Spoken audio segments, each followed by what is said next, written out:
இந்திய அரசியலமைப்பு, citizenship, article 5 to 11, part 2, part 5, overseas citizens of India. இந்திய புலம்பெயர்ந்தோருக்காக உயர்மட்ட குழு ஒன்று ஸ்டார்ட் பண்றாங்க எப்போனா 2000.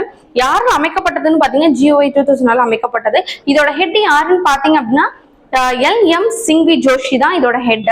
இந்த குழு என்ன பரிந்துரைக்கிறாங்க அப்படின்னா பர்சன்ஸ் ஆஃப் இந்தியன் ஆரிஜின், அதாவது இந்திய வம்சாவளியோருக்கு இரட்டை குடியுரிமை வழங்கலாம் அப்படின்னு சொல்லிட்டு பரிந்துரைக்கிறாங்க. நெக்ஸ்ட் ஓவர்சீஸ் சிட்டிசன்ஷிப் ப்ராவிஷன், வெளிநாட்டு குடியுரிமை விதிகள்.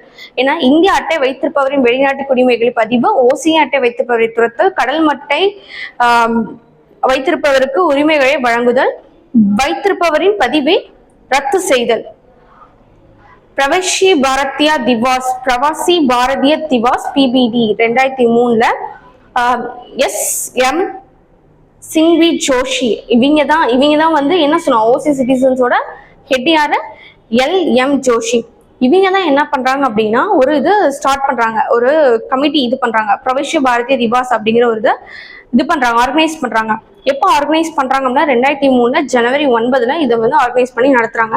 எதுக்காக இதை நடத்துனாங்கன்னு பாத்தீங்க அப்படின்னா வெளிநாட்டுல வாழ்ற இந்திய மக்களை வந்து கௌரவிக்கிறதுக்காக வந்து நடத்திருப்பாங்க.